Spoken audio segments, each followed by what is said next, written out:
नमस्कार मित्रांनो, स्वागत आहे तुमचं पुन्हा एका नवीन व्हिडिओमध्ये. मित्रांनो, सध्या फॉरेक्स ट्रेडिंग हे फार ट्रेंडिंगमध्ये आहे. प्रत्येकालाच त्याबद्दल जाणून घेण्याची फार इच्छा आहे. परंतु फॉरेक्स ट्रेडिंग म्हणजे नक्की काय? त्याचा वापर आपण कसा करू शकतो? त्यातनं खरंच फायदा होतो का? हे भारतामध्ये लीगल आहे का? आणि जर समजा तुम्ही कोणासोबत फॉरेक्स ट्रेडिंग करत असेल किंवा मग जर तुम्हाला कोणी त्याबद्दल काही माहिती देत असेल तर ती चुकीची तर नाही ना? किंवा त्यात तुम्ही फसवले तर जाणार नाही ना? या सगळ्या प्रश्नांची उत्तरं आज तुम्हाला या व्हिडिओमध्ये मिळणार आहेत.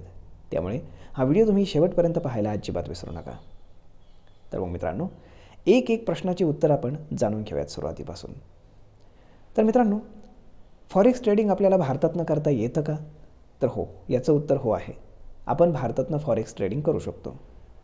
दुसरी गोष्ट, हे भारतामध्ये लीगल आहे का? हो, 100% हे भारतामध्ये लीगल आहे. परंतु मित्रांनो, यामध्ये काही पेअर्स आहेत, करन्सी पेअर्स, ज्या भारतामध्ये लीगल आहेत किंवा भारतातल्या स्टॉक एक्सचेंजवरती त्या लिस्टेड आहेत. आपण त्यामध्ये ट्रेड करू शकतो. परंतु ज्या करन्सी पेअर्स भारतामध्ये लिस्टेड नाही आहेत, तर त्या तुम्ही कशा ट्रेड करणार? तर त्या देखील तुम्ही ट्रेड करू शकता. त्यासाठी तुम्हाला इंटरनॅशनल ब्रोकर पाहिजे, ज्याच्याकडे त्या पेअर्स अवेलेबल आहेत ते. आणि मग ते लीगल आहे का? तर 100% लीगल आहे. कारण आता जग ग्लोबल झालं आहे. त्यामुळे तुम्ही इथे बसूनही अगदी US मार्केटमध्ये सुद्धा इन्व्हेस्टमेंट करू शकता आणि त्यावरती जो काही तुम्हाला फायदा होईल, उत्पन्न मिळेल, त्यावर तुम्ही भारतामध्ये टॅक्स भरून ते पैसे तुम्ही लीगलाइज करून घेऊ शकता. कुठलीही अडचण येत नाही. आता मित्रांनो, जर तुमच्याकडे फॉरेक्स ट्रेडिंगच्या नावाखाली किंवा फॉरेक्स ट्रेडिंग करून देतो किंवा फायदा मिळवून देतो म्हणून जर तुमच्या मागे कोणी लागला असेल, तुमच्याकडे पैसे मागत असेल, तर मित्रांनो, असं काहीही करण्याची गरज नाही. तर सगळ्यात सुरुवातीला आपण हे जाणून घेऊयात की भारतामध्ये कोणकोणत्या पेअर्स आहेत ज्या लिस्टेड आहेत आणि ज्या तुम्ही इथे बसूनही ट्रेड करू शकता. तर त्यातली सर्वात सगळ्यांची आवडती पेअर आहे ती म्हणजे USD INR. मित्रांनो, USD INR म्हणजेच US डॉलर आणि इंडियन रुपी, याच्यामध्ये आपण ट्रेड करू शकतो.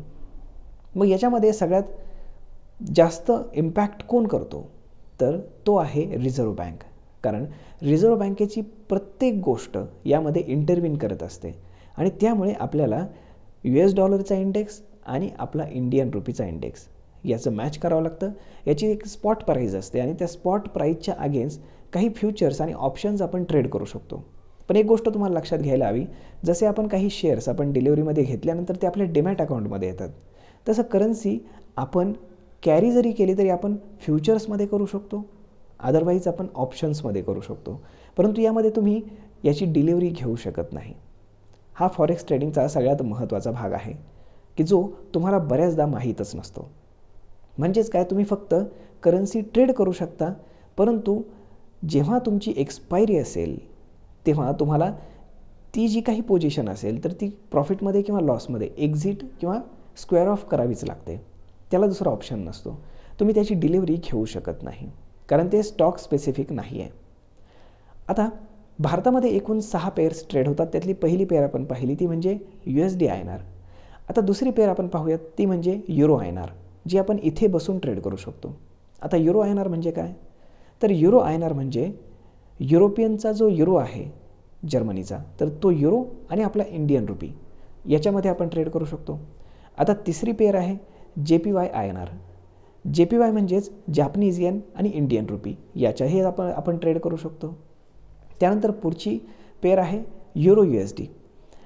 युरो USD म्हणजेच युरोपियनचा युरो आणि US डॉलर याच्यामध्ये सुद्धा आपण ट्रेड करू शकतो.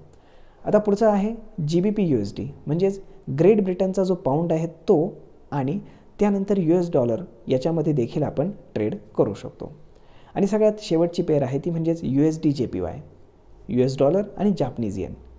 ह्या 6 पेअर्स आहेत की ज्या भारतातलं स्टॉक एक्सचेंज याला अलाउ करतं आणि आपण इथे त्या ट्रेड करू शकतो.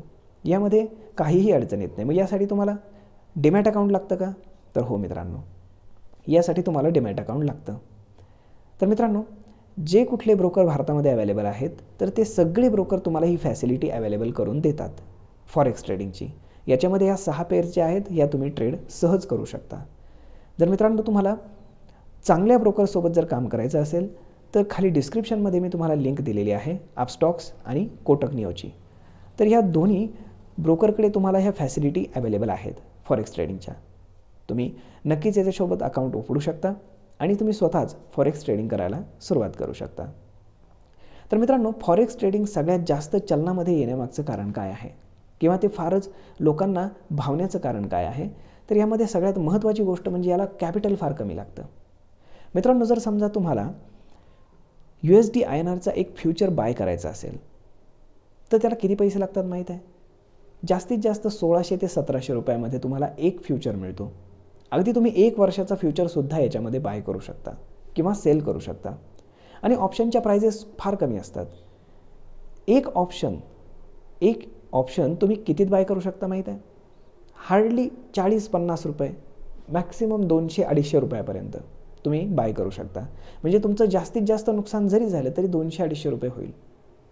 आणि जो एक लॉट येतो तर त्याच्यामध्ये $1000 असतात. म्हणजे तुम्ही विचार करा, $1000 जो फ्युचर आहे तो 1600 ते 1700 रुपयावरती बाय करू शकता. आणि त्याचा ऑप्शन जो आहे तो अगदी 150-200 रुपयापर्यंत तुम्हाला मिळतो. आणि म्हणूनच याच्यामध्ये मुवमेंट जरी कमी असेल पर डे तरी तुमच्याकडे कॅपिटल साईज तुम्हाला कमी लागत असल्यामुळे तुम्ही क्वांटिटी जास्त घेऊ शकता. आणि क्वांटिटी जास्त घेतल्यामुळे याच्यामध्ये फायदासुद्धा मोठ्या प्रमाणात होत असतो. आता सगळ्यात महत्त्वाची गोष्ट म्हणजे काय, तर पेनी स्टॉकसारखे, जसे भारतामध्ये पेनी स्टॉक्स आहेत की जे एकदमच डिक्लाईन होतात, तर असं याच्यामध्ये कधीच काही होत नाही. याच्यामध्ये मुवमेंट नेहमी कमी राहते, अगदी डाऊन साईड असो किंवा अप साईड असो. याच्यामागचं कारण काय आहे? कारण जी करन्सी आपण ट्रेड करतो ती कुठल्या ना कुठल्या देशामध्ये वापरली जाते आणि त्या देशाची अर्थव्यवस्था त्या करन्सीवरती डिपेंड आहे. आणि त्यामुळेच एखाद्या देशाची अर्थव्यवस्था जेव्हा त्या करन्सीचं व्हॅल्यू 0 होईल तेव्हा ती अर्थव्यवस्था संपून जाईल आणि मग तिथली रिझर्व्ह बँक किंवा सेंट्रल बँक त्याच्यामध्ये 100% इंटरव्हीन करते ती करन्सी प्रोटेक्ट करण्यासाठी. म्हणजेच करन्सीला जास्त वाढू न देणं आणि करन्सीला जास्त कमी न होऊ देणं हे प्रत्येक रिझर्व्ह बँकेचं काम असतं आणि ती प्रत्येक रिझर्व्ह बँक करत असते प्रत्येक देशाची. त्यामुळे याच्यामध्ये तुम्हाला जास्त मुवमेंट पाहायला मिळत नाही. म्हणजे याच्यामध्ये तुम्हाला सपोर्ट आणि रेजिस्टन्स जो आहे तर तो फारच चांगल्या पद्धतीनं काम करतो, कारण याच्यामध्ये खूप मोठ्या प्रमाणामध्ये पैसे इन्व्हॉल्व असतात त्यामुळे. तर मग मित्रांनो, अशा पद्धतीनं तुम्ही फॉरेक्स ट्रेडिंग करू शकता. फॉरेक्स ट्रेडिंगच्या नावाखाली मार्केटमध्ये खूप सारे स्कॅम्स चालू आहेत आणि त्यासाठीच हा व्हिडिओ मी बनवलेला आहे की आपले जे काही युजर्स आहेत किंवा आपले जे काही व्ह्युअर्स आहेत तर त्यांनी कधीही कोणाच्याही हातामध्ये असेच पैसे देऊन आपलं नुकसान करून घेऊ नये. फॉरेक्स ट्रेडिंग तुम्ही स्वतः करू शकता. त्यासाठी जर याच्यामध्ये फ्युचर्स कसे बाय करायचे, कसे सेल करायचे किंवा ऑप्शन्समध्ये तुम्ही याच्यामध्ये कसं ट्रेड करू शकता हे जर तुम्हाला जाणून घ्यायचं असेल डिटेलमध्ये तर तुम्ही मला डिस्क्रिप्शनमध्ये तसंच सांगा. आपण नक्कीच यावरती व्हिडिओ आणण्याचा प्रयत्न करू.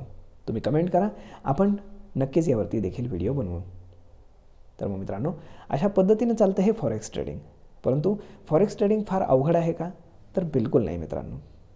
एकतर याला कॅपिटल कमी लागतं, दुसरी गोष्ट याच्यामध्ये मुवमेंट ही फार कमी असते. त्यामुळे तुमचं नुकसान किंवा फायदा फार जास्त होत नाही, परंतु याच्यामध्ये तुम्ही सेफ ट्रेड करू शकता, हे लक्षात असू द्या. आता दुसरी गोष्ट महत्त्वाची काय आहे माहीत आहे? ती म्हणजे ह्या ज्या सगळ्या पेअर्स आहेत तर यातल्या काही पेअर्स भारतामध्ये लिस्टेड नाहीत. त्यासाठी तुम्ही इंटरनॅशनल ब्रोकरकडे संधान साधून तुम्ही त्या पेअर्स देखील ट्रेड करू शकता, हे लक्षात असू द्या. तेव्हा अशा पद्धतीनं तुम्ही कुठलीही काळजी न करता स्वतः फॉरेक्स ट्रेड करू शकता. त्यासाठी काहीही वेगळं करण्याची गरज नाही आहे. परंतु यामधले जे पॅटर्न्स असतात तर हे पॅटर्न्स आपल्या ज्या स्टॉक मार्केटमध्ये तयार होतात त्याच्यापेक्षा मात्र नक्कीच वेगळे असतात. त्यामुळे तुम्हाला त्याचा थोडा अभ्यास मात्र नक्कीच करावा लागेल. तर मग मित्रांनो, आय होप तुम्हाला फॉरेक्स ट्रेडिंगबद्दल बऱ्यापैकी बेसिक माहिती नक्कीच मिळाली असेल. तर मग आपण भेटूयात पुढच्या एका नवीन व्हिडिओमध्ये. तोपर्यंत तुम्ही चॅनलला सबस्क्राईब करायला विसरू नका. धन्यवाद.